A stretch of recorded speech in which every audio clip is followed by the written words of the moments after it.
respondió: tu siervo. El rey le dijo: ¿no ha quedado nadie de la casa de Saúl a quien haga yo misericordia?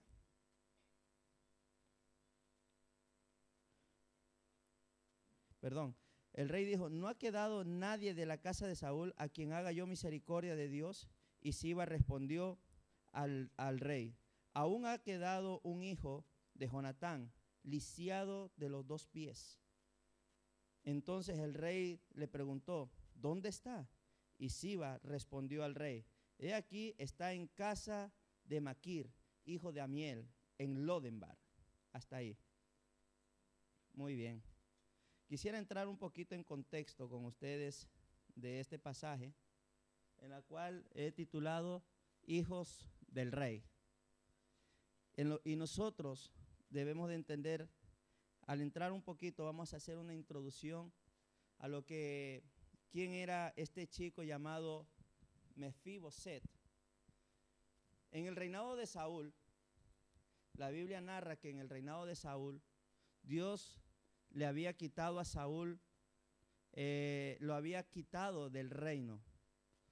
Y esa consecuencia de que Saúl desobedeció a Dios, le trajo por ende un efecto que no solamente le causó un mal a Saúl y a su reinado, sino a todas las personas que estaban a su entorno, en tanto incluso a su propia familia. Tenía entre ellos a Jonatán y sus hijos. El rey Saúl no solamente fue, digámoslo así, quitado del reino, sino que con él se le fue quitado muchas cosas. Y una de ellas fueron la bendición de seguir siendo rey y también la heredad que le tocaba a sus hijos. Esto continuó, esto fue un daño que le pasó al rey Saúl. La desobediencia de Saúl especialmente perjudicó a su familia, su descendencia y todo lo que tenía. El rey Saúl era uno de los reyes de los cuales el Señor los había elegido como rey. Pero la desobediencia, como por muchas personas, a veces nos suele suceder que la desobediencia nos trae consecuencias. Y esas desobediencias son las que a nosotros nos lleva de mal en peor. Al rey Saúl le pasó esto. Al rey Saúl no solamente fue a él arrastrado, sino que arrastró con él a sus hijos y a sus nietos. Porque Siba era nieto del rey, porque Mefiboset era nieto del rey Saúl. Y dice el versículo que el rey Saúl había decidido salir a pelear una guerra en la cual ya estaba predestinado que él iba a morir en ella. Y no solamente peleó en esa guerra, sino que perdió la guerra. Los filisteos los persiguieron, lo mataron a él, mataron a sus hijos. Bueno, mataron a sus hijos y luego se mató él, porque ni aún el mismo escudero lo quiso matar, sino que el rey Saúl se tiró sobre su propia espada y se mató. Así que tengan cuidado los escuderos, porque el escudero cuando vio al rey, pues él dijo: yo también aquí me mato con mi rey, y también se mató él ahí.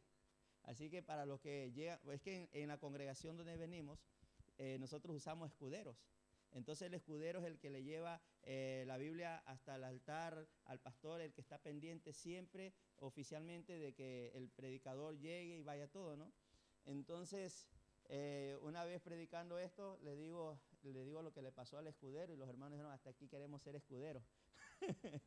Hermanos, entonces el tema es que nosotros necesitamos ir entendiendo que Saúl, por su desobediencia, por su mal proceder, porque ya Dios le habló y le dijo que iba a quitarlo del reinado, no solamente fue a él, sino fue su descendencia.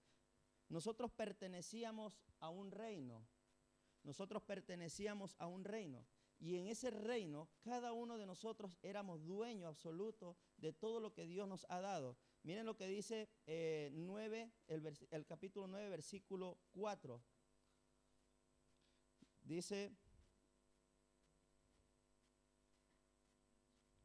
y Siba, entonces el rey le preguntó: ¿dónde está? Y Siba respondió al rey: he aquí, está en casa de Melquir, hijo de Amiel, en Lodenbar. Segundo libro de Samuel, capítulo 1, versículo 1 dice: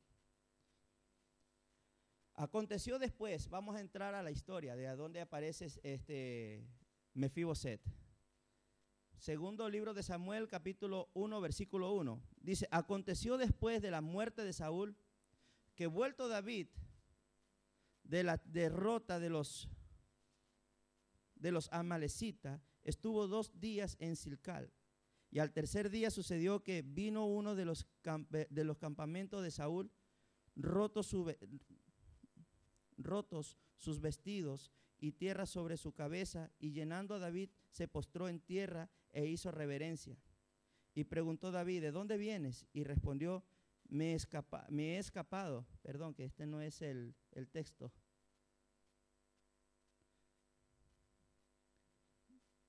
Se me ha pasado, aquí está.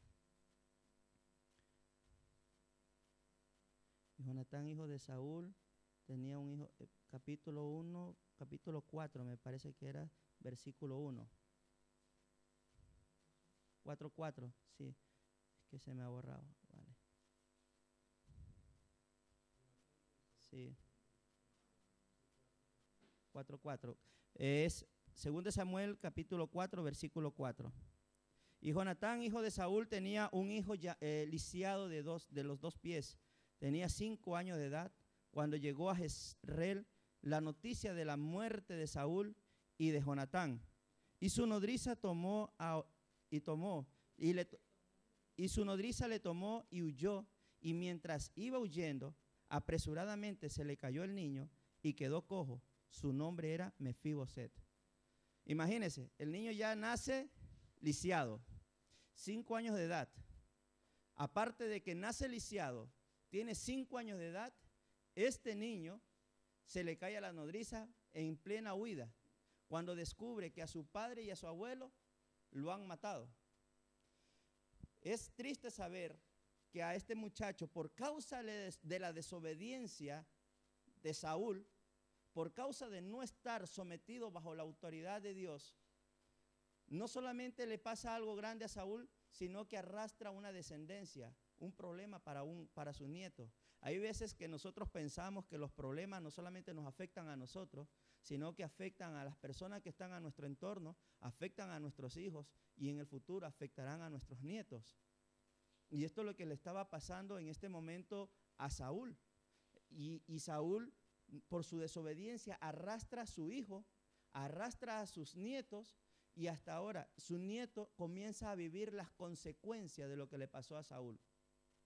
Nace cojo, le matan al abuelo y le matan al padre. Luego que le matan al abuelo y le matan al padre, se le termina cayendo a la nodriza y queda cojo de ambos pies. Y ya no solamente con eso, la Biblia narra que a Mefiboset se lo llevaron a una ciudad a esconderlo, llamado Lodenbar. Lodenbar era una ciudad seca, árida, un desierto donde no se sembraba nada, donde no crecía nada. Si nosotros lo traemos hoy en día a nuestras vidas, este pensamiento, y decimos: Dios nos ha dado un reino, pero la desobediencia en nuestras vidas nos ha llevado a que usted y yo vayamos perdiendo todo lo que el Señor nos ha dado. Nuestra desobediencia nos despoja de los bienes venideros de Dios. Nuestra desobediencia nos despoja a dejar de ser y formar parte de un reino. Usted y yo hemos sido llamados a ser reyes y sacerdotes. Hemos sido llamados a ser hijos del rey. Pero nosotros hemos descuidado todo lo que Dios nos ha dado, que hemos dejado atrás y no hemos luchado por lo que Dios nos ha dado, y más bien la desobediencia en nuestras vidas nos conduce a perder lo que Dios nos ha entregado. A Mefiboset, un niño quien podía haber sido criado dentro de un gobierno como un alto mandatario, si no hubiera sido un rey, hubiera tenido la oportunidad de haber estado en una jerarquía de un gobierno alto. Pero se le privó de esa bendición o de ese estatus de vida. Se le privó no solamente de ese estatus de vida, sino que se les privó de una libertad, porque estuvo prácticamente este chico o este niño, Mesibofet, escondido, peligrando la vida, porque antiguamente, cuando un reino era caído o tenían que capturar un reino, tenían que exterminar hasta el último descendiente de los reyes para que nadie vuelva a pedir el trono y nadie se pare a pedir el trono. Esto era una ley. Por esa razón a Mefiboset se lo llevaron y se lo escondieron en una tierra donde tal vez nadie y nunca más iban a conocer de él.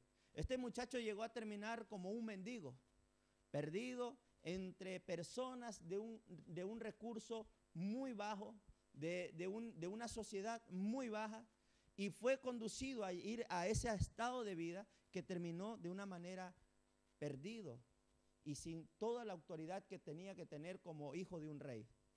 A nosotros, Dios nos ha dado ese reino y nosotros hemos perdido esa bendición por causa de la desobediencia. La mentalidad que tenemos hoy en día no la tenemos mentalidad de reyes, sino que tenemos mentalidad, y perdónenme la expresión, pero es una verdad, tenemos una mentalidad como a Mefiboset, de una mentalidad de gente de bajo nivel, de bajos recursos, una mentalidad de un mendigo, mentalidad donde andamos mendigando y pidiendo al Padre cuando tenemos la autoridad y el deber y el derecho de decirle: esto me pertenece por heredad, yo soy hijo del rey y yo tengo que aprender a someter todo bajo lo que Dios me ha dado. Pero nosotros hoy en día no tenemos eso. Nosotros hoy en día no podemos practicar esa mentalidad porque no todavía entendemos lo que es reino. Y el reino, el Señor lo ha establecido como el gobierno de Él hacia nuestras vidas. Pero nosotros todavía vivimos una vida pasiva, una vida donde nosotros preferimos ser siempre aquellos que están pidiendo y mendigando amor, pidiendo y mendigando paz, pidiendo y mendigando prosperidad, cuando lo tenemos todo en Cristo. El Señor dice que nos ha bendecido con toda bendición en los lugares celestiales. Por lo tanto, usted y yo somos benditos en el Señor de ahora en adelante. Y usted y yo no podemos estar pensando que todavía tenemos que seguir mendigando ni escondiéndonos de nadie. Usted tiene la autoridad. Usted está en un territorio que le pertenece. El segundo punto, tercer punto. El tercer punto es: hemos sido adoptados por un pacto de amor. Es verdad que nosotros habíamos vivido una vida tal vez perdida, una vida que tal vez hemos dejado ir perdiendo poco a poco las bendiciones de Dios, la prosperidad que hemos tenido de parte de Dios. Pero hemos sido por la misericordia adoptados por un pacto de amor. Mire lo que dice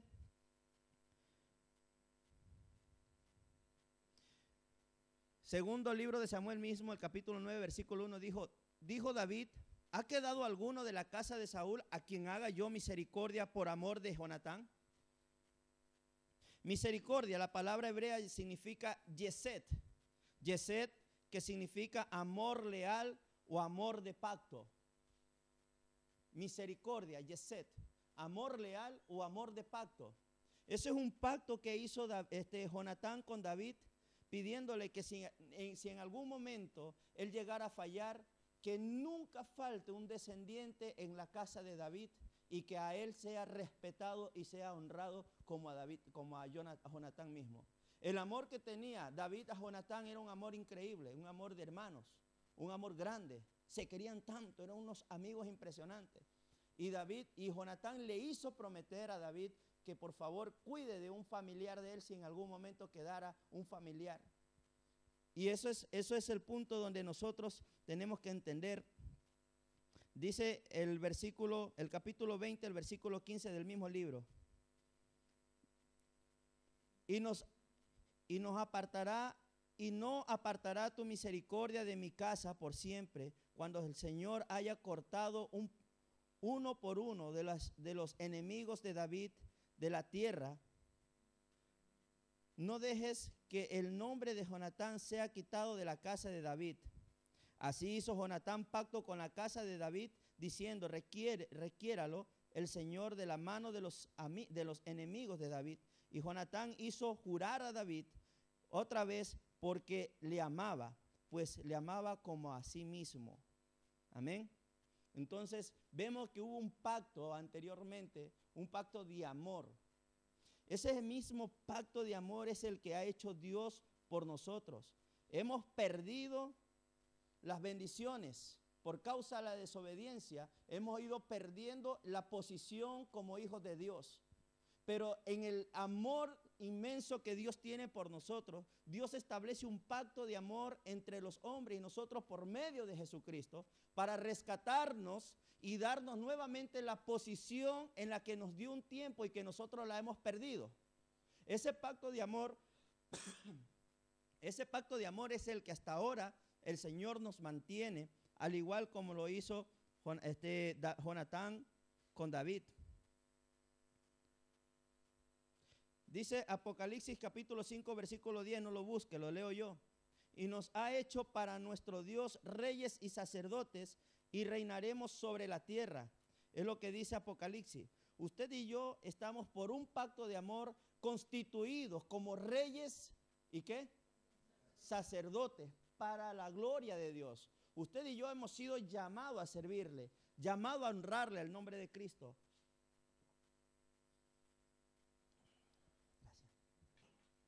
Por esa razón, mi hermano, cuando el Señor nos llama, cuando el Señor hace un pacto de amor, por amor a usted y por amor a mí, es quien nos mantiene, quien nos llama nuevamente para que usted y yo le sirvamos y le honremos. Hermanos, no sé hasta qué punto nosotros podemos entender que usted tiene que cambiar la mentalidad como hijo de Dios y dejar de pensar como Mefiboset, escondido. Un niño totalmente tullido, enfermo. Y hay muchas personas que en este momento todavía mentalmente, espiritualmente, su espíritu está tullido, ha caído, ha sido fracasado y se mantiene en una vida de derrotas sin salir y sin saber a dónde ir. Pero gracias al pacto de Dios, gracias al amor de Dios, que hay un pacto verdadero, el Señor hoy nos ha prometido vida y que usted forme parte de un cuerpo como reyes y sacerdotes. La misericordia de Dios nos permite participar de su mesa. Este es otro punto que también tiene este pasaje. Dice el versículo 7 del capítulo 9 de 2 de Samuel. Y le dijo David, no tengas temor, porque yo a la verdad haré contigo misericordia por amor de Jonatán tu padre, y te devolveré toda la tierra de Saúl tu padre, y tú comerás siempre a mi mesa. ¿Y qué? ¿Y qué dice? Y te devolveré toda la tierra. No, perdón. Y comerás siempre a mi mesa.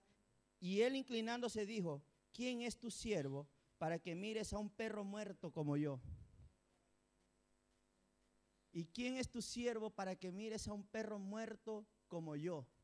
Miren la mentalidad en la que estaba viviendo Mefiboset. ¿Quién es tu siervo? Un hombre que pertenecía a un reino, pero su formación y su estado de vida lo llevó a que su mentalidad vaya decayendo. Como hoy en día, muchas personas están fuera de la presencia del Señor y su mentalidad es tan miserable, tan pobre, que hasta el día de hoy no cambian y no entienden que es necesario que comencemos a despertar y a cambiar nuestro estado de vida y decir, soy hijo del Rey de Reyes y ahora mi mentalidad tiene que ser mentalidad de reino. Pero nosotros no lo tenemos, sino que, por ejemplo, Mefiboset, Dios nos invita a que formemos parte de su mesa, que comamos en su mesa, que seamos aceptos por el sacrificio que hizo Jesús en el Calvario, que es el pacto de amor con el cual el Señor nos ha unido nuevamente, y que formemos parte de su mesa. Y aún así, incluso nosotros llegamos a tener ese pensamiento, pero ¿quién soy yo para que mires a un perro muerto? Le dice Mefiboset al rey David. Le dice, te devolveré todo. El Señor nos está diciendo, te devolveré todo lo que se ha perdido. Pero aún nosotros todavía seguimos dándonos golpes de pecho cuando vamos a orar. A veces cogemos la oración y nos ponemos, durante tanto tiempo, el Señor ya nos ha perdonado. ¿Cuántos creen que son perdonados aquí? Amén. Entonces, ¿por qué razón cuando oramos decimos, Señor, perdona mis pecados? Y volvemos a repetir, Señor, perdona mis pecados. Señor, perdona mis pecados. Y a veces nos pasamos toda la oración, Señor, perdona mis pecados. Señor, me arrepiento. Y nos ponemos aquí un mar de lágrimas cuando el Señor dice, pero si yo ya te perdoné en la cruz del Calvario, yo mi vida la di por ti, tú eres limpio, tú eres salvo, la sangre de Cristo te ha lavado, te ha redimido, te ha purificado. Ahora lo único que tienes que entender que tu mentalidad tiene que cambiar porque eres un hijo de un rey. Mi mentalidad y mi oración tiene que cambiar. Señor, aquí está tu hijo a quien tú salvaste, a quien tú redimiste, a quien tú cambiaste, a quien tú lavaste con tu sangre, a quien tú purificaste, y ahora soy salvo y soy santo por tu gracia. Me presento ante ti con un corazón dispuesto a adorarte, a exaltarte, a honrarte y a alabarte y a glorificarte y decirte, soy hijo tuyo, Señor, y vengo aquí a pedirte en el nombre de Jesús que salves las almas de quienes no aún todavía te han conocido, pero nosotros hasta el día de hoy seguimos orando. Señor, vengo aquí a pedirte que me perdones porque hoy le miré mal al vecino, porque hoy me peleé con mi esposa. Hermanos, eso está mandado a recoger. El Señor no quiere escuchar eso. El Señor no quiere escuchar lamentaciones de nadie. El Señor quiere escuchar que usted y yo nos vengamos y nos posicionemos como reyes y sacerdotes y digamos, aquí estamos para gobernar una tierra, para pisarle la cabeza al enemigo y tomar posición de lo que Dios nos ha dado como príncipes, como reyes, como sacerdotes de su gloria. No podemos seguir viviendo una vida de esa manera. Es tener en cuenta que Cristo pagó un precio, que ya lo que un día se nos fue quitado por causa de nuestra desobediencia, el Señor nos los ha devuelto, nos ha dado todo, y no tenemos por qué seguir diciendo, Señor, como dice Mefibosé aquí, y él inclinándose dijo, ¿quién es tu siervo para que mires a un perro muerto como yo? Cualquiera puede coger ese texto bíblico y decir, uy, qué humilde que era. No, esa fue la mentalidad en la que por mucho tiempo vivió y todavía la seguía arrastrando, aunque se le estaba posicionando, aunque se le estaba dando todas las cosas. Así somos nosotros, se nos posiciona, se nos dan lugares privilegiados y aún tenemos una mentalidad de decir, ¿quién soy yo, Señor? Como decir, como queriéndole causar lástima al Señor por nuestra manera de vivir. A veces que movemos un poquito más la mano de Dios. Dios no se mueve por la lástima de nadie.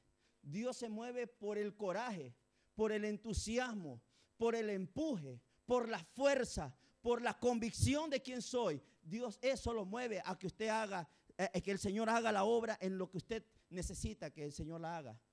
Eso es lo que la mueve la mano de Dios. Pero usted no piense que porque va a botar 4 lágrimas aquí y porque le va a decir, Señor, aquí estoy, pobre de mí. Eso no va a mover al Señor. Eso no mueve la mano de Dios. Usted quiere mover la mano de Dios en favor suya, cambie su mentalidad como un príncipe, como un rey, y diga, Señor, yo estoy aquí bajo tu reinado. Y por último, el último punto es cambio de mentalidad. Versículo 8, lo que decíamos.